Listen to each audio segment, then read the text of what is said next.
Welcome back to Extraordinary Everything. Around the world, the most inhospitable places are subjected to the most extreme conditions. Whether it's extreme heat, cold, or eternal darkness, to some species, it is home. In today's video, we'll explore a unique species that lives where there's no light but can create its own to catch its prey.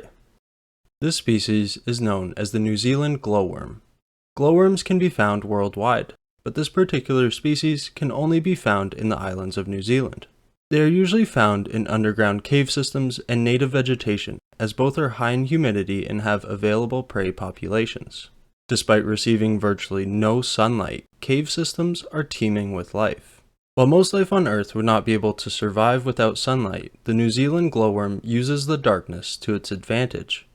The light from the glowworm is called bioluminescence, caused by the oxidation of luciferin and catalyzed by the enzyme luciferase. Its scientific name comes from its ability to create light and its feeding technique, which resembles that of a spider. Arachnocampa luminosa actually means spider worm of light. From our perspective, the glowworm attaches itself to the ceiling and creates a beautiful array of lights, but there is much more than meets the eye. Hanging from the ceiling are thousands of silk threads with sticky droplets. These sticky threads are actually snares for their prey. Each worm is capable of producing up to 30 snares, which means only 50 worms could produce well over 1,000. After the threads are hung, the worms light up to attract their prey into their snares.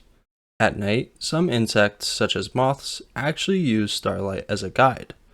Scientists believe the glowworms disorient them by mimicking stars in the night sky, which then causes them to fly into the light. When the prey becomes stuck, it usually exhausts its energy by trying to escape. The glowworm pulls up the snare by ingesting it and will begin to feed, even if the prey is still alive. The lights may look pretty, but things aren't always what they seem. The caves seem to be the best place for these glowworms because they only come out in dark and sheltered areas. Despite living in caves, they have their own circadian rhythm, meaning they function on a 24-hour schedule. Each colony within the cave follows its own rhythm, which makes it seem as though they're taking turns feeding.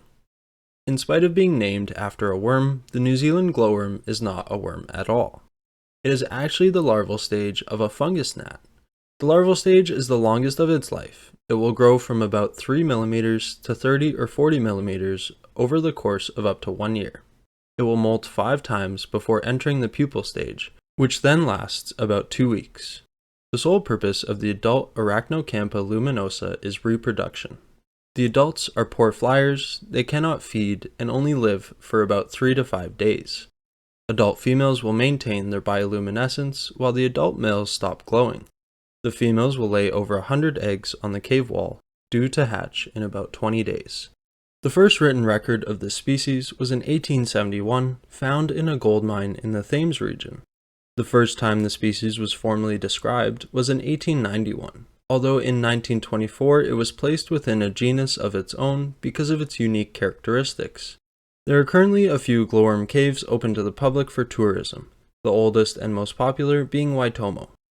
The local Maori people knew the caves existed, but floating on a raft to explore an underground stream with candle as light probably wasn't the most enticing of ideas. Nonetheless, in 1887, they did just that. Local Maori chief Tain Tinaro and English surveyor Fred Mace built a raft and floated into the cave with just a candle. Before long, they floated into what is now referred to as the glowworm grotto. Completely undisturbed by any human activity, the ceiling was lit up by thousands of glowworms. 2 years later, in 1889, Tain Tinaro and his wife Huti opened the cave to tourists and began to escort groups of people for a small fee.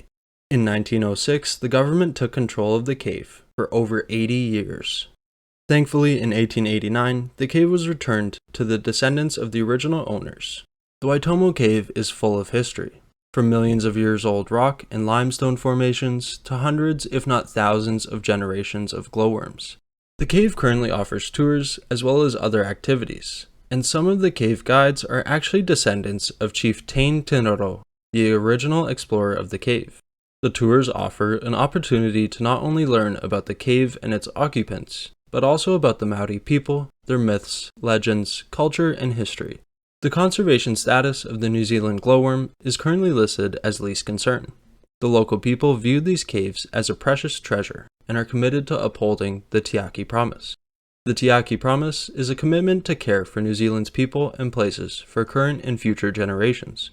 With that being said, the New Zealand glowworm population probably won't be going anywhere anytime soon. If you enjoyed this video, please be sure to leave a like and subscribe. Thanks for watching.